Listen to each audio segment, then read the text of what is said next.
ਲਓ ਜੀ, ਪੰਜਾਬੀ ਬ੍ਰਾਂਚ 'ਚ ਜੀ ਆਇਆਂ ਨੂੰ। ਜਿੱਥੇ ਉਹ ਹੱਸਦੇ ਰਹੋ, ਵਸਦੇ ਰਹੋ ਅਤੇ ਦੁਆਵਾਂ 'ਚ ਸਾਨੂੰ ਯਾਦ ਰੱਖੋ। ਬ੍ਰਾਂਚ ਕਰ ਲਿਆ ਹੋਏਗਾ, ਮੰਡੀ ਜਾਣ ਦੀ ਤਿਆਰੀ ਕਰ ਰਹੇ ਹੋ ਕਿ ਬੱਕਰੇ ਲੈਣ ਦੀ ਤਿਆਰੀ ਕਰ ਰਹੇ ਹੋ। ਸੋਹਣਾ ਜਿਹਾ ਬੱਕਰਾ ਲੈਣਾ ਅਤੇ ਬੱਕਰਾ ਲਵੋ ਅਤੇ ਦੋਸਤਾਂ ਨੂੰ ਵੀ ਯਾਦ ਰੱਖਣਾ। ਸਾਨੂੰ ਤਾਂ ਤੁਸੀਂ ਭੁੱਲ ਹੀ ਜਾਣਾ ਹੈ ਈਦ ਵਾਲੇ ਦਿਨ, ਸਾਨੂੰ ਕਿੱਥੇ ਯਾਦ ਰੱਖੋਗੇ। ਬਹਰਹਾਲ ਲੇਕਿਨ ਇਹ ਕੁਰਬਾਨੀ ਦੇ ਦਿਨ ਕਰੀਬ ਆ ਰਹੇ ਨੇ ਅਤੇ ਸਿਆਸੀ ਕੁਰਬਾਨੀਆਂ ਦਾ ਵੀ ਵਕਤ ਚੱਲ ਰਿਹਾ। ਕਦੀ ਕਿੱਥੇ ਸੂਬਿਆਂ ਦੀ ਗੱਲ ਹੋ ਰਹੀ ਹੈ, ਕਿੱਥੇ ਕੁਝ ਹੋ ਰਿਹਾ ਅਤੇ PTI ਵੀ ਜਿਹੜੀ ਹੈ ਉਹ ਵੀ ਇੱਕ ਐਲਾਨ ਕਰਦੀ ਰਹਿੰਦੀ ਹੈ ਕਿ ਜੀ ਅਸੀਂ ਵੀ ਕੋਈ ਕੁਰਬਾਨੀ ਦੇਵਾਂਗੇ, ਖਾਨ ਨੂੰ ਰਿਹਾ ਕਰਾਵਾਂਗੇ, ਤਹਿਰੀਕ ਚਲਾਵਾਂਗੇ। ਅਤੇ ਬੜੇ ਅਰਸੇ ਬਾਅਦ CM ਖੈਬਰ ਪਖਤੂਨਖਵਾ ਸੁਹੇਲ ਅਫਰੀਦੀ ਸਾਹਿਬ ਨੇ ਹੱਲਾ ਬੋਲਿਆ ਪਿੰਡੀ ਅਤੇ ਅਡਿਆਲੇ ਜੇਲ੍ਹ ਦੇ ਉੱਤੇ। ਅਤੇ ਨਤੀਜਾ ਕੀ ਨਿਕਲਿਆ ਉਹ ਤੁਸੀਂ ਵੇਖ ਲਿਆ ਹੋਏਗਾ। ਲੇਕਿਨ ਇਹ ਨਤੀਜੇ ਦੇ ਵਿੱਚ ਵੀ ਇੱਕ ਖਬਰ ਹੈ, ਉਹ ਹੈ ਚੋਈ ਸਾਹਿਬ ਦੇ ਕੋਲ। ਹਾਂਜੀ ਰਾਣਾ ਸਾਹਿਬ, ਬਿਲਕੁਲ PTI ਬੜੇ ਅਰਸੇ ਬਾਅਦ ਦੁਬਾਰਾ ਮੁਤਹਰਕ ਥੋੜ੍ਹੀ ਜਿਹੀ ਹੋਈ ਹੈ, ਕਿਉਂਕਿ ਪਹਿਲਾਂ ਤਾਂ ਬਿਲਕੁਲ ਜਿਹੜਾ ਨਾ ਉਹ ਠੰਡ ਪੈ ਗਈ ਸੀ, ਠੰਡ ਪ੍ਰੋਗਰਾਮ ਹੋ ਗਿਆ ਸੀਗਾ। ਅਤੇ ਤੁਹਾਨੂੰ ਪਤਾ ਨਾ ਇਹ ਸਟੇਟਮੈਂਟਾਂ ਦੇਣੇ ਜੀ ਬੜੇ ਸ਼ੇਰ ਨੇ। ਅਤੇ ਐਵੇਂ ਹੀ ਇੱਕ ਦਿਨ ਅਫਰੀਦੀ ਸਾਹਿਬ ਨੇ 2-3 ਮਹੀਨੇ ਪਹਿਲਾਂ ਤੁਹਾਨੂੰ ਪਤਾ ਉਹਨਾਂ ਨੂੰ ਕਿਹਾ ਜੀ ਇਮਰਾਨ ਖਾਨ ਰਿਹਾਈ ਫੋਰਸ ਬਣਾ ਦੇਵਾਂਗੇ। ਅਤੇ ਲੋਕਾਂ ਨੇ ਕਿਹਾ ਇਹ ਤਾਂ ਕੋਈ ਬੜਾ ਕੰਮ ਪੈਣ ਲੱਗਾ, ਲੇਕਿਨ ਉਹ ਵੀ ਕੰਮ ਹੋ ਗਿਆ ਠੁੱਸ।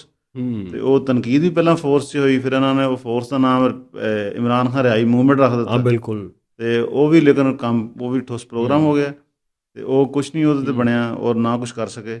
ਲੇਕਿਨ ਯਕਦਮ ਹੀ ਮੰਗਲ ਵਾਲੇ ਦਿਨ, ਪਿਛਲਾ ਮੰਗਲ ਜਿਹੜਾ ਗੁਜ਼ਰਿਆ, ਤੁਹਾਨੂੰ ਪਤਾ ਨਾ ਮੰਗਲ ਵਾਲੇ ਦਿਨ ਅਤੇ ਜੁਮਰਾਤ 2 ਦਿਨ ਮੁਲਾਕਾਤਾਂ ਦਾ ਟਾਈਮ ਆਪਣਾ ਇਮਰਾਨ ਖਾਨ ਸਾਹਿਬ ਨਾਲ ਇਹ ਮੁਲਾਕਾਤਾਂ ਦੇ ਦਿਨ ਫਿਕਸ ਨੇ ਦੋਨੇ ਹੀ। ਲੇਕਿਨ ਜ਼ਾਹਰ ਮੁਲਾਕਾਤਾਂ ਤਾਂ ਨਹੀਂ ਹੋ ਰਹੀਆਂ ਕਾਫੀ ਅਰਸੇ ਤੋਂ, ਕਾਫੀ ਮਹੀਨਿਆਂ ਤੋਂ, ਨਾ ਭੈਣਾਂ ਨਾਲ ਹੋ ਰਹੀਆਂ, ਨਾ ਫੈਮਿਲੀ ਨਾਲ ਹੋ ਰਹੀਆਂ, ਨਾ ਆਪਣੀਆਂ। ਅਤੇ ਉਹ ਤੁਹਾਨੂੰ ਪਤਾ ਹੀ ਉਹਦੀ ਵਜ੍ਹਾ ਕੀ ਹੈ, ਟਵੀਟ ਨੇ। ਉਹ ਟਵੀਟ ਕਰਦੇ ਨੇ ਬੜੇ ਸਖਤ ਕਿਸਮ ਦੇ ਜਦੋਂ ਮੁਲਾਕਾਤ ਹੁੰਦੀ, ਉਹ ਰੋਕਿਆ ਹੋਇਆ ਕੰਮ ਸਰਕਾਰ ਨੇ।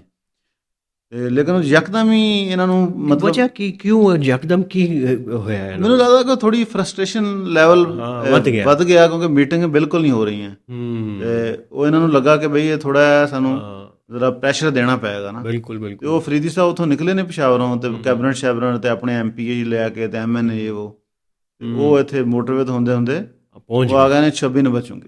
ਉੱਥੇ ਬਹਿ ਗਏ 26 ਨੰਬਰ ਚੁੰਗੀ। ਤੁਹਾਨੂੰ ਪਤਾ ਨਾ ਕਿ ਉਹ ਇੰਟਰਸੈਕਸ਼ਨ ਹੈ ਕਸ਼ਮੀਰ ਹਾਈਵੇ ਅਤੇ GT ਰੋਡ ਦਾ। ਉਹ ਦੋਨੇ ਇੱਕ ਉਸ ਜਗ੍ਹਾ 'ਤੇ ਆ ਕੇ ਮਿਲਦੇ ਨੇ। ਉਹ ਉੱਥੇ ਅਸਲ ਬਹਿ ਨਹੀਂ ਗਏ, ਉਹ ਸਾਰਾ ਅਡਿਆਲਾ ਜਾਣੇ ਦੇ ਚੱਕਰਾਂ ਸੀ, ਲੇਕਿਨ ਉੱਥੇ ਪੁਲਿਸ ਨੇ ਰੋਕ ਲਿਆ। ਠੀਕ ਹੋ ਗਿਆ। ਉਹ ਜਦੋਂ ਪੁਲਿਸ ਨੇ ਉੱਥੇ ਰੋਕ ਲਿਆ ਅਤੇ ਉਹ ਬੜਾ ਵੱਡਾ ਉੱਥੇ ਤਾਂ ਜਨਾਬ ਟ੍ਰੈਫਿਕ ਜੈਮ ਹੋ ਗਿਆ। ਅਤੇ ਉਹ ਤਾਂ 8-10 ਘੰਟੇ ਲੋਕ ਜ਼ਲੀਲ ਹੋਏ ਨੇ, ਜਿਹੜੇ ਤੁਹਾਨੂੰ ਪਤਾ ਜਰਾ ਮੋਟਰਵੇ ਦੇ ਉੱਧਰ ਜਾਣੇ ਵਾਲੇ ਫੈਸਲਾਬਾਦ ਲਾਹੌਰ, ਉਹ ਵੀ ਲੋਕ ਫਸੇ ਰਹੇ ਨੇ, ਪਬਲਿਕ ਟਰਾਂਸਪੋਰਟ ਵਾਲੇ ਅਤੇ ਇੱਧਰ ਉੱਧਰ ਹੀ ਉਹ ਅਤੇ ਲੰਬਾ ਕੰਮ। ਉਹ ਫਿਰ ਉਹ ਹੁਣ ਅਫਰੀਦੀ ਸਾਹਿਬ ਨੇ ਅਗਲੇ ਦਿਨ ਪ੍ਰੈਸ ਕਾਨਫਰੰਸ ਕੀਤੀ। ਉਹਨਾਂ ਨੇ ਕਿਹਾ ਜੀ ਸਾਡੇ ਤਾਂ 2-3 ਬੰਦੇ ਜ਼ਖਮੀ ਹੋਏ, ਇਹਨਾਂ ਨੇ ਲਾਠੀ ਚਾਰਜ ਹੋਇਆ, ਡਾਇਰੈਕਟਰ ਨਹੀਂ ਕਹਿੰਦੇ ਫਾਇਰ ਖੋਲਿਆ। ਅੱਛਾ। ਅਤੇ ਉਹ ਜ਼ਾਹਰ ਦੂਸਰੇ ਸਾਈਡ ਤੋਂ ਇਹ ਹਾਲੇ ਤੱਕ ਕੋਈ ਵਰਜਨ ਨਹੀਂ ਆਇਆ, ਲੇਕਿਨ ਬਰਲ ਉਹ PTI ਵਾਲੇ ਕਲੇਮ ਇਹੀ ਕਰਦੇ ਨੇ। ਅਤੇ ਉਹ ਉਹਨਾਂ ਨੇ ਥੋੜ੍ਹਾ ਪਾਰਲੀਮੈਂਟ ਹਾਊਸ ਵੀ ਜ਼ਿਆਦਾ ਨੈਸ਼ਨਲ ਅਸੈਂਬਲੀ ਸੈਨੇਟ ਦੇ ਸੈਸ਼ਨ ਵੀ ਚੱਲ ਰਹੇ ਸੀ, ਜਿਹੜੇ ਕਿ ਹੁਣ ਖਤਮ ਹੋ ਗਏ, ਪ੍ਰੋਰੋਗ ਹੋ ਗਏ। ਉੱਥੇ ਵੀ ਉਹਨਾਂ ਨੇ ਇਹ ਬੜਾ ਇਸ਼ੂ ਚੱਕਿਆ, ਸਪੈਸ਼ਲੀ ਸੈਨੇਟ ਦੇ ਵਿੱਚ। ਬਰਿਸਟਰ ਅਲੀ ਜ਼ਫਰ ਨੇ ਬੜੀ ਲੰਬੀ ਸ਼ੰਬੀ ਤਕਰੀਰ ਕੀਤੀ ਜੀ ਇਸ ਦੇ ਉੱਤੇ ਕਿ ਜਿਹੜਾ ਗੌਰਮੈਂਟ ਆਏ ਅਤੇ ਮੋਰਲ ਕਲੈਪਸ ਦੀ ਤਰਫ ਜਾ ਰਹੀ ਹੈ, ਅਤੇ ਜਿਹੜਾ ਪ੍ਰਿਜ਼ਨਰਸ ਦਾ ਕੈਦੀ ਉਹਨਾਂ ਦੇ ਜਿਹੜੇ ਰਾਈਟਸ ਨੇ ਉਹ ਇਸ ਤਰ੍ਹਾਂ ਦਾ ਇੱਕ ਸਾਰਾ ਮਾਹੌਲ ਚੱਲ ਰਿਹਾ। ਅਤੇ ਗੌਰਮੈਂਟ ਜਿਹੜਾ ਵਾ ਉਹ ਕੋਈ ਹਲੇ ਵੀ ਉੱਤੇ ਕੋਈ ਹਿਲਜੁਲ ਕੋਈ ਨਹੀਂ। ਗੌਰਮੈਂਟ ਇਹਨਾਂ ਨੇ ਤੁਸੀਂ ਇਹ ਕਹਿਣਾ ਚਾਹ ਰਹੇ ਹੋ ਇਹ ਜਿਹੜਾ ਹੱਲਾ ਬੋਲਿਆ ਉਹ ਬਸ ਥੋੜ੍ਹੀ ਜਿਹੀ ਫਰਸਟ੍ਰੇਸ਼ਨ ਸੀ, ਕੋਈ ਮੂਵਮੈਂਟ ਨਹੀਂ ਇਹਦੇ 'ਚੋਂ ਨਿਕਲਣੀ? ਨਹੀਂ, ਇਹ 'ਚ ਫਿਲਹਾਲ ਲੱਗਦੀ ਨਹੀਂ। ਬਸ ਇਹ ਹੈ ਕਿ ਥੋੜ੍ਹਾ ਜਿਹਾ ਜ਼ਰਾ ਉਹ ਪ੍ਰੈਸ਼ਰ ਦੇਣਾ ਚਾਹ ਰਿਹਾ, ਲੇਕਿਨ ਉਹ ਉੱਤੇ ਕੋਈ ਗੌਰਮੈਂਟ ਨੇ ਮੈਨੂੰ ਨਹੀਂ ਲੱਗਦਾ, ਕਿਉਂਕਿ ਗੌਰਮੈਂਟ ਨੇ ਇਹਨਾਂ ਨੂੰ ਨੈਸ਼ਨਲ ਅਸੈਂਬਲੀ ਸੈਨੇਟ 'ਚ ਇਹ ਕਿਹਾ ਕਿ ਬਈ ਇਹ ਤਾਂ ਅਸੀਂ ਤਾਂ ਨਹੀਂ ਰਿਲੀਫ ਦੇ ਸਕਦੇ, ਕਿਉਂਕਿ ਉਹ ਵੀ ਗੱਲ ਕਰ ਰਹੇ ਨੇ ਕਿ ਇਹਨਾਂ ਨੂੰ ਛੱਡੋ ਕੈਦੀਆਂ ਨੂੰ, ਇਮਰਾਨ ਖਾਨ ਨੂੰ ਹਸਪੀਟਲ ਸ਼ਿਫਟ ਕਰੋ, ਇਹ ਉਹ ਇਸ ਤਰ੍ਹਾਂ ਦੀ ਗੱਲ ਰਿਲੀਫ ਦਿਓ। ਲਾ ਮਿਨਿਸਟਰ ਨੇ ਇਹ ਕਿਹਾ ਜੀ ਤੇ ਕੋਰਟਸ ਨੇ ਰਿਲੀਫ ਦੇਣਾ, ਅਸੀਂ ਤਾਂ ਨਹੀਂ ਦੇਣਾ, ਜਾ ਕੇ ਲੈ ਲਓ ਤੁਸੀਂ। ਬਲਕਿ ਉਹਨਾਂ ਨੇ ਇੱਕ ਨਵਾਂ ਮਤਲਬ ਗੌਰਮੈਂਟ ਨੇ ਇੱਕ ਨਵਾਂ ਕਾਰਡ ਛੱਡ ਦਿੱਤਾ। ਉਹਨਾਂ ਨੇ ਕਿਹਾ ਜੀ ਕਮੇਟੀਆਂ ਜੁਆਇਨ ਕਰੋ। ਤੁਹਾਨੂੰ ਪਤਾ ਨਾ ਕਮੇਟੀਆਂ ਰਿਜ਼ਾਈਨ ਕਰ ਦਿੱਤਾ ਹੈ, ਸਟੈਂਡਿੰਗ ਕਮੇਟੀਆਂ, ਪਾਰਲੀਮਾਨੀ ਸਾਡੀ ਕਮੇਟੀਆਂ, ਨੈਸ਼ਨਲ ਅਸੈਂਬਲੀ ਸੈਨੇਟ ਦੀਆਂ, ਔਰ ਪੰਜਾਬ 'ਚ ਵੀ ਕੀਤਾ ਹੈ। ਉਹਨਾਂ ਨੇ ਕਿਹਾ ਹਿੱਸਾ ਬਣੋ, ਪੋਲੀਟੀਕਲ ਪ੍ਰੋਸੈਸ ਦਾ ਹਿੱਸਾ ਬਣੋ। ਕਮੇਟੀਆਂ ਦੇ ਨਾਲ ਉਹਨਾਂ ਨੇ ਕਿਹਾ ਜੀ ਤੁਹਾਡੀ ਪ੍ਰਾਈਮ ਮਿਨਿਸਟਰ ਨੇ ਪਹਿਲਾਂ ਆਫਰ ਕੀਤੀ ਹੋਈ ਟਾਕਸ ਦੀ, ਤੁਹਾਡੀ ਗੱਲਬਾਤ ਕਰਾ ਦਿੰਦੇ ਆ, ਟਾਕਸ ਲਈ ਆ ਜਾਓ। ਸਾਰਾ ਤੁਹਾਨੂੰ ਪਤਾ ਗੌਰਮੈਂਟ ਦਾ ਆਪਣਾ ਇੱਕ ਫੇਸ, ਥੋੜ੍ਹਾ ਸੌਫਟ ਫੇਸ ਲੋਕਾਂ ਨੂੰ ਦੱਸਣ ਵਾਸਤੇ, ਅਦਰਵਾਈਜ਼ ਉਹਨਾਂ ਨਾਲ ਗੱਲਬਾਤ ਕੌਣ ਕਰਨਾ ਚਾਹੁੰਦਾ। ਅਤੇ ਉਹਨਾਂ ਨੂੰ ਬਸ ਹੁਣ ਉਹਨਾਂ ਨੇ ਆਪਣਾ ਉਹਨਾਂ ਨੂੰ PTI ਵਾਲਿਆਂ ਨੂੰ ਤੁਹਾਨੂੰ ਪਤਾ ਨਾ ਠੱਲਿਆ। ਲੇਕਿਨ ਉਹ ਤਾਂ ਬੈਰਿਸਟਰ ਗੌਰ ਵੀ ਕਹਿ ਰਹੇ ਨੇ ਜੀ ਕਿ ਸਾਨੂੰ ਕਮ ਅਜ਼ ਕਮ ਸਿਸਟਮ ਦਾ ਹਿੱਸਾ ਸਮਝੋ ਤੁਸੀਂ, ਅਤੇ ਸਿਸਟਮ ਦਾ ਹਿੱਸਾ ਨਹੀਂ ਸਮਝਦੇ। ਇਹ ਕੀ ਕਿਸ ਕੰਟੈਕਸਟ 'ਚ ਗੱਲ ਕੀਤੀ ਉਹਨਾਂ ਨੇ, ਬੈਰਿਸਟਰ ਗੌਰ ਨੇ, ਕਿ ਸਾਨੂੰ ਦਬਾਓ ਨਾ ਬਹੁਤਾ, ਅਸੀਂ ਸਿਆਸੀ ਜਮਾਤ ਹੈ ਅਤੇ ਸਾਨੂੰ ਸਿਆਸੀ ਜਮਾਤ ਦੇ ਤੌਰ 'ਤੇ ਡੀਲ ਕਰੋ। ਹਾਂ, ਉਹ ਅਸਲ ਦਬਾਣੇ ਦੀ ਗੁਜ਼ਾਰ ਆ ਉਹਨਾਂ ਨੂੰ ਪੀਟੀਏ ਨੂੰ ਹਾਲੇ ਤੱਕ ਕੋਈ ਰਿਲੀਫ ਨਹੀਂ ਹੈ ਨਾ। ਤੇ ਰਿਲੀਫ ਜ਼ਾਰ ਉਹਦੇ ਵਿੱਚ ਮੇਜਰ ਜਿਹੜਾ ਮੀਟਿੰਗਸ ਵਾਲਾ ਇਮਰਾਨ ਖਾਨ ਦੇ ਨਾਲ ਮੀਟਿੰਗਾਂ ਜਾਂ ਬੁਸ਼ਰਾ ਬੀਬੀ ਦੇ ਨਾਲ, ਉਹਦੇ ਜਿਹੜਾ ਪੁਆਇੰਟ ਆਫ ਕਨਫਰੰਟਰੇਸ਼ਨ ਆ ਨਾ, ਉਹ ਤੇ ਇਹੀ ਸੀਗਾ ਕਿ ਟਵੀਟ। ਉਹ ਜਿਉਂ ਹੀ ਕੋਈ ਮੀਟਿੰਗ ਹੁੰਦੀ ਸੀ ਉਸ ਤੋਂ ਬਾਅਦ ਇੱਕ ਲੰਬਾ ਜਿਹਾ ਟਵੀਟ ਆ ਜਾਂਦਾ ਸੀਗਾ। ਫਿਰ ਇਹ ਆ ਕਿ ਪੀਟੀਏ ਨੂੰ ਜ਼ਾਰਾ ਕੋਈ ਥੋੜੀ ਬਹੁਤੀ ਰਿਲੀਫ ਵੀ ਨਹੀਂ ਮਿਲ ਰਿਹਾ, ਕਿਉਂਕਿ ਤੁਹਾਨੂੰ ਪਤਾ ਨਾ ਜੀਬੀ ਦਾ ਇਲੈਕਸ਼ਨ ਆ ਰਿਹਾ। ਉਧਰ ਇਹਨਾਂ ਦੀ ਕੀ ਪੋਜੀਸ਼ਨ ਹੈ ਜੀਬੀ? ਜੀਬੀ ਦੇ ਇਲੈਕਸ਼ਨ 'ਚ ਵੀ ਪੀਟੀਏ ਨਾਲ ਉਹੀ ਸੇਮ ਹੋਇਆ ਜਿਹੜਾ ਕਿ ਬਾਕੀ ਆਪਣਾ ਇੱਥੇ ਹੋਇਆ ਸੀ, ਕਿ ਉਹਨਾਂ ਨੂੰ ਪਾਰਟੀ ਨੂੰ ਇਲੈਕਸ਼ਨ ਨਹੀਂ ਲੜਨ ਦਿੱਤਾ ਯਾਰ, ਠੀਕ ਹੈ ਨਾ। ਉਹਨਾਂ ਨੇ ਉਹ ਜੀਬੀ ਇਲੈਕਸ਼ਨ ਕਮਿਸ਼ਨ ਨੇ ਉਹਨਾਂ ਨੇ ਕਿਹਾ ਸੀ ਕਿ ਪੋਲੀਟੀਕਲ ਪਾਰਟੀਆਂ ਦੁਆਰਾ ਰਜਿਸਟ੍ਰੇਸ਼ਨ ਕਰਨਾ ਆਪਣੀਆਂ, ਉਸ ਵਿੱਚ ਉਹਨਾਂ ਨੂੰ ਫਰਕ ਕਰ ਦਿੱਤਾ। ਉਹਨਾਂ ਨੇ ਕਹੀ ਤੁਸੀਂ ਕ੍ਰਾਈਟੇਰੀਆ ਪੂਰਾ ਨਹੀਂ ਕਰਦੇ। ਉਸ ਤੋਂ ਪੀਟੀਏ ਨੂੰ ਲੱਗਦਾ ਕਿ ਸਾਨੂੰ ਬਿਲਕੁਲ ਇਹਨਾਂ ਨੇ ਆਰਡਰ ਦੇ ਨਾਲ ਪਹਿਲਾਂ ਲੱਗਿਆ, ਮਜ਼ੀਦ ਸਾਨੂੰ ਲੱਗੀ ਨਾ। ਤੇ ਉਹ ਜੀਬੀ 'ਚ ਵੀ ਉਹਨਾਂ ਨੂੰ ਇੰਡੀਪੈਂਡੈਂਟਲੀ ਬਤੌਰ ਪਾਰਟੀ ਇਲੈਕਸ਼ਨ ਨਹੀਂ ਲੜਨ ਦਿੱਤਾ ਜਾ ਰਿਹਾ। ਫਿਰ ਨਾ ਸਿਰਫ ਉਹ, ਬਲਕਿ ਜਿਸ ਪਾਰਟੀ ਦੇ ਨਾਲ ਤੁਹਾਨੂੰ ਪਤਾ ਨਾ, ਜਿਸ ਤਰ੍ਹਾਂ ਇਹਨਾਂ ਨੇ ਇੱਥੇ ਸੁੰਨੀ ਇਤਿਹਾਦ ਕੌਂਸਲ ਰੱਖੀ ਸੀ, ਉੱਥੇ ਵੀ ਇਹਨਾਂ ਨੇ ਕੋਈ ਪਾਰਟੀ ਇੱਕ ਸੀ, ਉਹਨਾਂ ਨੇ ਕਿਹਾ ਚਲੋ ਇਸ ਤੋਂ ਲੜ ਰਹਾਂਗੇ, ਉਹਨਾਂ ਨੇ ਉਹ ਪਾਰਟੀ ਵੀ ਫਰਕ ਕਰ ਦਿੱਤੀ। ਓਏ ਹੋਏ, ਅੱਛਾ, ਇਸ ਵਾਰ ਇੰਡੀਪੈਂਡੈਂਟਲੀ ਮੇਰਾ ਜਿਵੇਂ ਇੱਥੇ ਹੋਇਆ ਸੀ, ਉਹ ਸੇਮ ਉਹੀ ਏਰੀ ਸਾਰਾ ਨਾ, ਉਹ ਐਪੀਸੋਡ ਜਿਹੜੀ ਉਹ ਰਿਪੀਟ ਹੋ ਰਹੀ। ਉਸ ਤੋਂ ਉਹਨਾਂ ਨੂੰ ਪੀਟੀਏ ਨੂੰ ਲੱਗਦਾ ਕਿ ਸਾਨੂੰ ਹਾਲੇ ਤੱਕ ਅਸੀਂ ਇੰਨੀਆਂ ਤਕਲੀਫਾਂ ਵੀ ਬਰਦਾਸ਼ਤ ਕਰ ਲਈਆਂ, ਸਾਡੇ ਬੰਦੇ ਵੀ ਅੰਦਰ ਨੇ, ਇਹ ਉਹ, ਲੇਕਿਨ ਸਾਨੂੰ ਇਹਨਾਂ ਲਈ ਕੋਈ, ਸਾਡੇ ਲਈ ਕੋਈ ਛੋਟੀ ਮੋਟੀ, ਇਸ ਕਰਕੇ ਉਹ ਉਹਨਾਂ ਦੀ ਸਪੇਸ ਕੋਈ ਨਹੀਂ ਵਧੀ। ਇਸ ਕਰਕੇ ਉਹਨਾਂ ਨੇ ਪਾਰਲੀਮੈਂਟ ਇੱਧਰ ਉੱਧਰ ਰੌਲਾ ਸ਼ੌਲਾ ਪਾਉਣ ਦੀ ਕੋਸ਼ਿਸ਼ ਕੀਤੀ ਹੈ। ਸਹੇਲ ਅਫਰੀਦੀ ਨੇ ਕਿਹਾ ਜੀ ਕਿ ਮੈਂ ਫਿਰ ਅਗਲੇ ਮੰਗਲ ਆਵਾਂਗਾ, ਠੀਕ ਹੈ ਨਾ। ਤੇ ਅਗਲੇ ਬੰਦੇ ਦਾ ਤੁਹਾਨੂੰ ਪਤਾ ਈਦ ਆਉਣ ਵਾਲੀ ਹੈ, ਈਦ ਆਉਣ ਵਾਲੀ ਵੀ ਹੈ, ਤੇ ਉਹ ਐਵੇਂ ਹੈ, ਉਹ ਤੇ ਮੇਰਾ ਸਿਆਸੀ ਬਿਆਨ ਹੀ ਹੈ ਜਾਂ ਪਤਾ ਨਹੀਂ, ਸਿਆਸੀ ਬਿਆਨੀ ਹੈ ਚੌਧਰੀ ਸਾਹਿਬ ਇਹ। ਲੇਕਿਨ ਇਹ ਜਿਹੜਾ ਜੀਬੀ 'ਚ ਹੋਇਆ ਨਾ, ਉਹ ਉਸ ਤੋਂ ਲੱਗਦਾ ਹੈ ਰਿਆਸਤ ਦੇ ਇਰਾਦੇ ਪਤਾ ਚੱਲ ਗਏ ਨੇ ਕਿ ਇਹਨੂੰ ਕੋਈ ਰਿਲੀਫ ਨਹੀਂ ਦੇਣਾ, ਕੋਈ ਰਿਲੀਫ ਨਹੀਂ ਬਿਲਕੁਲ। ਹਾਂ, ਅਤੇ ਫਿਰ ਇਹ ਕੀ ਕਰਨਗੇ ਅਸਲ 'ਚ? ਤੇ ਅਸੀਂ ਚੋਇਸ, ਤੁਸੀਂ ਪਹਿਲੇ ਵੀ ਗੱਲ ਕਰਦੇ ਹੋ ਕਿ ਅਗਰ ਇਹ ਬਾਕੀ ਲੋਕਾਂ ਨੂੰ ਰਿਹਾ ਕਰਾ ਲੈਂਦੇ, ਕੋਈ ਬਾਹਰ ਆ ਜਾਂਦੇ, ਅਤੇ ਉਹਨਾਂ ਦੇ ਉੱਤੇ ਤੋਜੋ ਕੋਈ ਨਹੀਂ ਇਹਨਾਂ ਦੀ, ਕਿ ਚਲੋ ਏਜੰਡਾ ਬਣਾ ਲਓ ਕਿ ਅਗਰ ਪਹਿਲੇ ਮਰਹਲੇ 'ਤੇ ਇਹਨਾਂ ਨੂੰ ਛੱਡ ਦਿਓ, ਉਸ ਤੋਂ ਬਾਅਦ ਤੁਸੀਂ ਆ ਜਾਣਾ, ਫਿਰ ਬੁਸ਼ਰਾ ਬੀਬੀ 'ਤੇ ਆ ਜਾਣਾ, ਫਿਰ ਖਾਨ 'ਤੇ ਆ ਜਾਣਾ, ਕੁਝ ਤੇ ਕੰਮ ਕਰਨ ਨਾ। ਕੁਝ ਤੇ ਪਾਰਟੀ 'ਚ ਵੀ ਹੁੰਦਾ ਕਿ ਚਲੋ ਜੀ ਇਹਨਾਂ ਨੂੰ ਛੱਡਤਾ, ਹੁਣ ਬਾਕੀਆਂ ਦੀ ਤਰਫ ਹੀ ਜਾਣਗੇ। ਇਹਨਾਂ ਦੀ ਏਜੰਡਾ ਕੀ ਹੈ, ਸਟ੍ਰੈਟਜੀ ਕੀ ਹੈ? ਬਿਲਕੁਲ ਤੁਹਾਡੀ ਗੱਲ ਠੀਕ ਹੈ।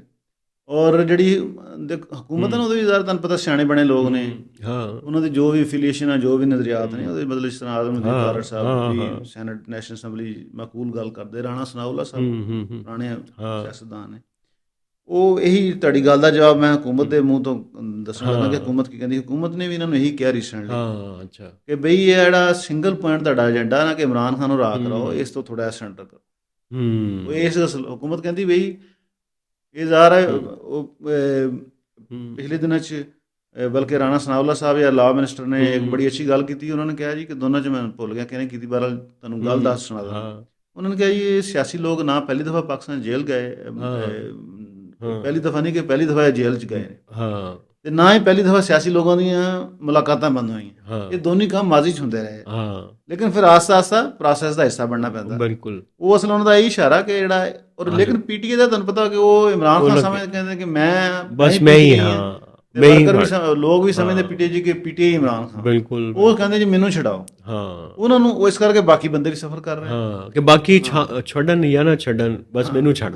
ਔਰ ਤੁਹਾਨੂੰ ਪਤਾ ਜਿਹੜੀ ਨੈਸ਼ਨਲ ਫਵਾਦ ਚੌਧਰੀ ਸਾਹਿਬ ਨੇ ਨੈਸ਼ਨਲ ਡਾਇਲੌਗ ਕਰਾਚੀ ਫਿਰ ਕੀਤਾ, ਉਹਨਾਂ ਦਾ ਕੀ ਏਜੰਡਾ? ਉਹਨਾਂ ਦਾ ਵੀ ਇਹੀ ਏਜੰਡਾ ਸੀ। ਉਹਨਾਂ ਨੇ ਕਿਹਾ ਸੀ ਕਿ ਪਹਿਲਾਂ ਲਾਹੌਰ ਵਾਲੇ ਜਿਹੜੇ ਬੰਦੇ ਇਹਨਾਂ ਨੂੰ ਛੁਡਾ ਲੈਂਦੇ, ਉਸ ਤੇ ਪੀਟੀਏ ਇੱਕ ਬੜਾ ਅੰਦਰ ਸ਼ੁਰੂ ਹੋਗਾ ਹੋ ਗਿਆ। ਉਹਨਾਂ ਨੇ ਕਿਹਾ ਲਓ ਜੀ ਇਹ ਇੱਕ ਨਵਾਂ ਐਸਟੈਬਲਿਸ਼ਮੈਂਟ ਏਜੰਡਾ ਲਿਆਂਦਾ, ਇਹਨਾਂ ਨੂੰ ਛੱਡੋ, ਤੇ ਖਾਨ ਨੂੰ ਨਹੀਂ ਉਸ ਨੂੰ ਖਾ ਲਓ।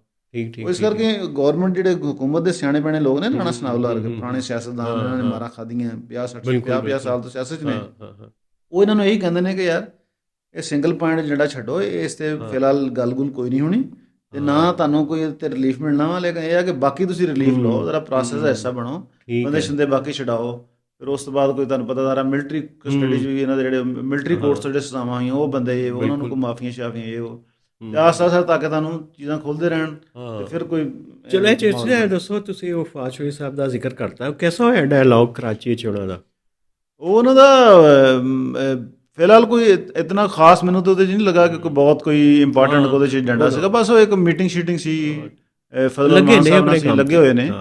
ਲੇਕਿਨ ਇੱਕ ਤੁਹਾਡੇ ਤੇ ਸਾਡੇ ਕਾਮਨ ਦੋਸਤ ਮਤੀਉੱਲਾ ਜਾਨ ਸਾਹਿਬ ਬੈਠੇ ਸਨ ਇੱਥੇ, ਉਹ ਗੱਲ ਕਰ ਰਹੇ ਸਨ ਜੀ ਕਿ ਗਵਾਦਰ ਨੂੰ ਤੇ ਕਰਾਚੀ ਨੂੰ ਉਹ ਫੈਡਰਲ ਕੈਪੀਟਲ ਦੇ ਨਾਲ ਉਹਨਾਂ ਨੂੰ ਜੋੜਨਾ ਚਾਹੁੰਦੇ ਨੇ, ਲੇਕਿਨ ਇਹ ਗਵਾਦਰ ਵਾਲੀ ਗੱਲ ਸਭ ਤੋਂ ਪਹਿਲੇ ਕੀਤੀ ਸੀ ਫਵਾਦ ਚੌਧਰੀ।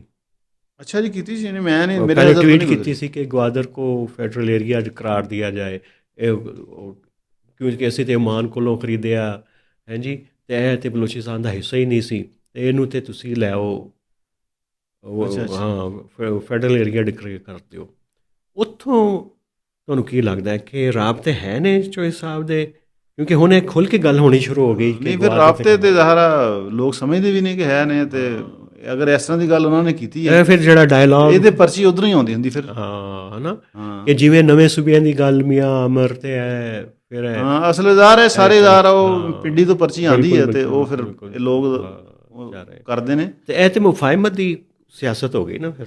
ਹਾਂ, ਅਸਲ ਇਹ ਹੈ ਕਿ ਉਹ ਤੁਹਾਨੂੰ ਪਤਾ ਕਿ ਫਵਾਦ ਚੌਧਰੀ ਜਾਂ ਜਿਹੜੇ ਬਾਕੀ ਪੀਟੀਏ ਦੇ ਮਾਜ਼ੀ ਦੇ ਲੋਕ ਨੇ, ਆਪਣਾ ਕਰਾਚੀ ਤੋਂ ਜਾਂ ਆਪਣੇ ਇਸ ਪੰਜਾਬ ਸਾਈਡ ਤੋਂ, ਇਹਨਾਂ ਨੇ ਛੱਡ ਦਿੱਤੀ ਸੀ ਜ਼ਾਰਾ, ਜਿਹੜਾ ਵੀ ਹਾਲਾਤ ਛੱਡੀ ਉਹਨਾਂ ਦੀ ਜ਼ਾਰਾ, ਉਹਨਾਂ ਦੀ ਪੋਲੀਟੀਕਲ ਸਪੇਸ ਦਾ ਮਸਲਾ ਨਾ। ਹਾਂ ਬਿਲਕੁਲ, ਉਹਨਾਂ ਨੂੰ ਨਹੀਂ ਬਣ ਰਹੀ, ਉਹ ਉਹਨਾਂ ਦੀ ਨਾ ਕੋਈ ਪਾਰਟੀ ਹੈ ਨਾ ਕੁਝ, ਉਹਨਾਂ ਨੂੰ ਲੱਗਦਾ ਕਿ ਸਾਡੀ ਪੀਟੀਆਈ 'ਚ ਹੀ ਹੈ। ਹਾਂ, ਤੇ ਉਹ ਜ਼ਾਰਾ ਹੁਣ ਪੀਟੀਆਈ 'ਚ ਇਸ ਤਰ੍ਹਾਂ ਉਹਨਾਂ ਦਾ ਆਉਣਾ ਇਤਨਾ ਆਸਾਨ ਕੰਮ ਨਹੀਂ ਹੈ। ਉਹ ਇਹੀ ਹੈ ਕਿ ਕੋਈ ਮਫਾਹਮਤ ਦੀ ਸਿਆਸਤ ਕੋ ਦੇਖੋ ਚੋਈ ਸਾਹਿਬ, ਪੁਰਾਣੀਆਂ ਪਾਰਟੀਆਂ ਬੰਦਿਆਂ ਨੂੰ, ਪੁਰਾਣੇ ਬੰਦਿਆਂ ਨੂੰ ਜਿਹੜੇ ਲੋਟੇ ਹੋ ਜਾਂਦੇ ਨੇ, ਚੋਈ ਸਾਹਿਬ ਤੇ ਨਹੀਂ ਫਵਾਦ ਸਾਹਿਬ, ਤੇ ਉਹਨਾਂ ਨੂੰ ਇੱਕ ਕਰਦੀਆਂ ਕਬੂਲ ਪਾਰਟੀਆਂ 'ਚ, ਜਦੋਂ ਹੋਵੇ ਕੋਈ ਉਹਨਾਂ ਦੇ ਉੱਤੇ ਕ੍ਰਾਈਸਿਸ ਜਾਂ ਮੁਲਕ 'ਚ ਚੱਲ ਰਿਹਾ ਹੋਵੇ ਕ੍ਰਾਈਸਿਸ, ਜਦੋਂ ਇਲੈਕਸ਼ਨ ਹੋ ਰਹੇ ਟਫ, ਤੇ ਉਹਨਾਂ ਨੂੰ ਫਿਰ ਹੁੰਦੀ ਹੈ ਕਿ ਨੰਬਰ ਪੂਰਾ ਕਰਨਾ, ਇਹ ਸਾਡੇ 'ਚ ਆ ਗਿਆ, ਇਹ ਸਾਡੇ 'ਚ ਆ ਗਿਆ। ਦੇਖੋ ਪਰਵੇਜ਼ ਲਾਹੀ ਅਤੇ ਚੌਧਰੀ ਸ਼ੁਜਾਤ ਦੇ ਬਾਰੇ 'ਚ ਕੋਈ ਸੋਚ ਨਹੀਂ ਸੀ ਸਕਦਾ ਕਿ ਜ਼ਰਦਾਰੀ ਸਾਹਿਬ ਨਾਲ ਉਹਨਾਂ ਦੀ ਜਿਹੜੀ ਹੈ ਨਾ ਸੁਲ੍ਹਾ ਵੀ ਹੋਏਗੀ ਅਤੇ ਹਕੂਮਤ ਮਿਲ ਕੇ ਵੀ ਬਣਾਉਣਗੇ। ਇਹ ਹੁੰਦਾ ਹੈ ਜਦੋਂ ਤੁਸੀਂ ਕਿਸੇ ਪੋਲੀਟੀਕਲ ਐਸੇ ਜੰਕਸ਼ਨ 'ਤੇ ਪਹੁੰਚ ਜਾਵੋ, ਮੋੜ 'ਤੇ ਪਹੁੰਚ ਜਾਵੋ ਕਿ ਤੁਹਾਨੂੰ ਫਿਰ ਭੁੱਲ ਜਾਂਦੇ ਹੋ ਤੁਸੀਂ ਕਿਹੜਾ ਬੰਦਾ ਹੈ, ਕੌਣ ਸੀ, ਮਾਜ਼ੀ ਕੀ ਸੀ, ਕੌਣ ਗਾਲਾਂ ਕੱਢਦਾ ਰਿਹਾ ਮੈਨੂੰ, ਕੌਣ ਕੀ ਕਹਿੰਦਾ, ਆ ਵੀ ਤੂੰ ਵੀ ਆ ਜਾ, ਤੂੰ ਵੀ ਆ ਜਾ। ਇਸ ਤਰ੍ਹਾਂ ਸਹੀ ਕਹਿ ਰਹੇ ਹੋ। ਇਸ ਤਰ੍ਹਾਂ ਅਗਰ ਪੀਟੀਏ ਨੂੰ ਇਹਨਾਂ ਦੀ ਕੋ ਮੌਕਾ ਆਇਆ ਤੇ ਬਿਲਕੁਲ ਪੀਟੀਏ ਵੀ ਇਹਨਾਂ ਨੂੰ ਲੈ ਲੈਗੀ, ਲੇਕਿਨ ਇਹ ਆ ਕਿ ਲੇਕਿਨ ਥੋੜਾ ਫਰਕ ਆ ਗਿਆ। PMLN ਲੈ ਸਕਦੀ ਹੈ ਇਹਨਾਂ ਨੂੰ, ਉਹਨਾਂ ਦੇ ਵੀ ਇੱਕ ਕ੍ਰਾਈਸਿਸ ਆਵੇ, ਲੇਕਿਨ ਪੀਟੀਏ ਨੂੰ ਲੱਗਦਾ ਕਿ ਸਾਡੇ ਤੇ, ਹੁਣ ਪੀਟੀਏ ਦਾ ਕੀ ਮਸਲਾ, ਉਹਨਾਂ ਨੂੰ ਲੱਗਦਾ ਕਿ ਪੀਟੀਏ ਵਾਲੇ ਦੀ ਅੰਡਰਸਟੈਂਡਿੰਗ ਹੈ ਕਿ ਅਸੀਂ ਤੇ ਇਲੈਕਟੇਬਲ ਦੀ ਸਿਆਸਤ ਮੁਕਾਤੀ, ਅਸੀਂ ਤੇ ਹੁਣ ਜਿਹਨੂੰ ਵੀ ਵੋਟ, ਮਤਲਬ ਡੰਡੇ ਨੂੰ ਵੀ ਟਿਕਟ ਦੇ ਦਿਆਂਗੇ ਨਾ ਤਾਂ ਜਿੱਤ ਜਾਏਗਾ। ਹਾਂ, ਇਸ ਕਰਕੇ ਉਹ ਇਹਨਾਂ ਦੀ ਜ਼ਰੂਰਤ ਨਹੀਂ ਮਹਿਸੂਸ ਕਰਦੇ। ਠੀਕ ਠੀਕ। ਹਾਂ, ਅਗਰ ਕਦੀ ਐਸੀ ਕੋ ਆਈ ਤਾਂ ਬਿਲਕੁਲ ਲੈਣਗੇ। ਇਸ ਨੇ ਨੂਨ ਲੀਗ ਜਿਹੜੀ ਆ ਉਹਨੂੰ ਗੁਜ਼ਾਰਾ ਆਪਣੀ, ਉਹਨੂੰ ਉੱਥੇ ਉਹਨਾਂ ਦੀ ਸਪੇਸ ਨਹੀਂ ਬਣ ਰਹੀ। ਹਾਂ, ਅਗਰ ਕੋਈ ਇਸ ਤਰ੍ਹਾਂ ਦੀ ਜ਼ਰੂਰਤ ਪਈ ਇਲੈਕਟੇਬਲਸ ਦੀ ਕਦੀ, ਜਿਹੜੀ ਕਿ ਫਿਲਹਾਲ ਨਹੀਂ ਲੱਗਦਾ ਕਿ ਹੁਣੇ ਤੇ ਨਹੀਂ ਹੈ, ਹੁਣੇ ਤੱਕ ਤੇ ਨਹੀਂ ਹੈ, ਲੇਕਿਨ ਤਿਆਰੀ ਤੇ ਰੱਖਣੀ ਚਾਹੀਦੀ ਹੈ ਨਾ ਕਿ ਜਦੋਂ ਕੋਈ ਮੌਕਾ ਬਣੇ ਤੇ ਬੰਦਾ ਉਹਦੇ ਮੌਕੇ ਨੂੰ ਵੇਲ ਕਰ ਲਵੇ। ਇਹ ਤੇ ਨਾ ਹੋਵੇ ਕਿ ਬੰਦੇ ਨੇ ਮਾਲਿਸ਼ ਮੁਲਿਸ਼ ਨਾ ਕੀਤੀ ਹੋਵੇ ਤੇ ਮੌਕਾ ਆਵੇ ਕੋਈ ਕੁਸ਼ਤੀ ਲੜਨ ਦਾ, ਐਵੇਂ ਜਾ ਕੇ। ਹਾਂ ਯਾਰ, ਉਹ ਬਿਲਕੁਲ ਬਸ ਕਰਕੇ ਆਪਣੇ ਜਿਹੜੀ ਮੀਟਿੰਗਾਂ ਸ਼ੀਟਿੰਗਾਂ ਕਰਦੇ ਨੇ ਇੱਧਰ ਉੱਧਰ, ਉਹ ਪੋਲੀਟੀਕਲ ਰੈਲੀਵੈਂਟ ਕਰਨੇ। ਹਾਂ, ਬਸ ਉਹੀ ਚੱਲ ਰਿਹਾ ਨੇ। ਕਿਉਂਕਿ ਸਰ ਚਲੋ ਹੁਣ ਸਿਆਸੀ ਇੱਦਾਂ ਕਿਸ ਤਰ੍ਹਾਂ ਦੀਆਂ ਹੋਣਗੀਆਂ ਇਸ ਵਾਰੀ ਬੱਕਰੀਆਂ ਦੀਆਂ, ਕੀ ਗੋਸ਼ਤ ਸਿਆਸਤਦਾਨ ਵੰਡਣਗੇ ਕਿ ਨਹੀਂ, ਇੱਕ ਦੂਜੇ ਦੇ ਘਰ ਭੇਜਣਗੇ ਕਿ ਨਹੀਂ? ਉਹ ਤੇ ਜ਼ਾਰਾ ਆਪਣੇ ਭੇਜਣਗੇ, ਤੇ ਲੇਕਿਨ ਮਹਿੰਗਾਈ ਵੀ ਕਾਫੀ ਹੈ। ਹਾਂ, ਉਹਨਾਂ ਲਈ ਮਹਿੰਗਾਈ ਤਾਂ ਨਹੀਂ ਮਸਲਾ। ਹਾਂ, ਪੈਟਰੋਲ ਨਾਲ ਕੁਰਬਾਨੀ ਘੱਟ ਹੋਈ ਹੈ, ਜ਼ਿਆਦਾ ਹੋਈ ਇਸ ਵਾਰੀ? ਵੈਸੇ ਹੈ ਕਿ ਲੋ ਐਕਸਪੈਕਟੇਸ਼ਨ ਮੇਰੀ ਤਾਂ ਇਹੀ ਸੀ ਕਿ ਸ਼ਾਇਦ ਜਿਹੜਾ ਇਤਨਾ ਪੈਟਰੋਲ ਵਧਿਆ ਔਰ ਮਹਿੰਗਾਈ ਵੀ ਘੱਟ ਹੋਵੇ, ਲੇਕਿਨ ਇੱਕ ਦੋ ਦੋਸਤ ਕਹਿ ਰਹੇ ਸੀ ਕਿ ਖਰੀਦਾਰੀ ਹੋ ਰਹੀ, ਫਰਕ ਨਹੀਂ ਪਿਆ ਸੀ। ਤੇ ਕੋਈ ਇਤਨਾ ਫਰਕ ਨਹੀਂ ਪੈਂਦਾ, ਕਿਉਂਕਿ ਜ਼ਾਹਰ ਹੈ ਕਿ ਲੋਕਾਂ ਦੀ ਆਪਣੀ ਐਫੀਲੀਏਸ਼ਨ ਹੈ, ਇੱਕ ਮਜ਼ਹਬੀ, ਹਾਂ, ਪੈਸੇ ਜੋੜਦੇ ਨੇ, ਕਾਫੀ ਜੋੜ ਲੈਂਦੇ ਨੇ ਜਾਂ ਉਹ ਕਰ ਲੈਂਦੇ ਨੇ, ਕਈ ਅੰਡਰ ਕੰਪਲਸ਼ਨ ਵੀ ਕਰਦੇ ਨੇ। ਹਾਂ, ਮਿਡਲ ਕਲਾਸ ਦੇ ਬੰਦੇ, ਉਹਨਾਂ ਨੂੰ ਮਸਲਾ ਹੁੰਦਾ ਕਿ ਬਈ ਉਹਨਾਂ ਦੇ ਬੱਚੇ ਦੇਖਣਗੇ ਜਾਂ ਕਹਿਣਗੇ ਜੀ ਫਲਾਣੇ ਪੜੋਸੀਆਂ ਨੇ ਕੀਤੀ ਇਸ ਤਰ੍ਹਾਂ ਦਾ ਵੀ, ਲੇਕਿਨ ਜ਼ਾਹਰ ਹੈ ਮਜ਼ਹਬੀ ਇੱਕ ਲੋਕਾਂ ਦੀ ਕੀ ਸੀ, ਤੇ ਉਹ ਇਤਨਾ ਕੋਈ ਘੱਟ ਨਹੀਂ ਹੋਇਆ, ਥੋੜਾ ਬਹੁਤਾ ਕੋਈ। ਚਲੋ ਤੁਸੀਂ ਕਰ ਰਹੇ ਹੋ ਬੱਕਰਾ ਕਿ ਨਹੀਂ? ਨਹੀਂ, ਪ੍ਰੋਗਰਾਮ ਤਾਂ ਹੈ, ਸਾਡਾ ਵੀ ਹੈ। ਲਓ ਫਿਰ ਤੁਸੀਂ ਸਾਡੇ ਵੱਲ ਗੋਸ਼ਤ ਭੇਜਣਾ, ਅਸੀਂ ਤੁਹਾਡੇ ਵੱਲ ਭੇਜਾਂਗੇ। ਹਾਂਜੀ, ਸੁਆਬ ਦਾ ਸੁਆਬ, ਅਤੇ ਜਿਹੜਾ ਫਾਰਮੂਲਾ ਹੈ ਜੀ ਕਿ ਇੱਕ ਹਿੱਸਾ ਅਜ਼ੀਜ਼ਾਂ ਦੋਸਤਾਂ ਦਾ, ਉਹ ਵੀ ਪੂਰਾ ਹੋ ਜਾਣਾ ਉਹਦੇ 'ਚ। ਲਓ ਜੀ, ਫਿਰ ਈਦ ਮੁਬਾਰਕ ਤੁਹਾਨੂੰ ਐਡਵਾਂਸ। ਅਤੇ ਜਦੋਂ ਮਿਲਾਂਗੇ ਅਗਲੀ ਵਾਰੀ ਅਤੇ ਈਦ ਲੰਘ ਚੁੱਕੀ ਹੋਏਗੀ, ਇਹ ਵੀ ਪਤਾ ਚੱਲ ਜਾਏਗਾ ਕਿ ਸੁਹੇਲ ਅਫਰੀਦੀ ਸਾਹਿਬ ਜਿਹੜੀ ਧਮਕੀ ਦੇ ਕੇ ਗਏ ਨੇ ਕਿ ਮੰਗਲ ਨੂੰ ਫਿਰ ਆਉਣਾ ਉਹਨਾਂ ਨੇ ਡਿਆਲੇ ਪਿੰਡੀ, ਉਹ ਆਉਂਦੇ ਨੇ ਕਿ ਨਹੀਂ, ਇਹ ਵੀ ਸਾਨੂੰ ਪਤਾ ਚੱਲ ਜਾਏਗਾ। ਅਤੇ ਜੀਂਦੇ ਰਹੋ, ਖੁਸ਼ ਰਹੋ, ਖੁਸ਼ੀਆਂ ਵੰਡੋ ਤੇ ਖੁਸ਼ੀਆਂ ਸਮੇਟੋ। ਸਾਡੇ ਵੱਲੋਂ ਇੰਨਾ ਹੀ। ਅੱਲਾ ਬੇਲੀ।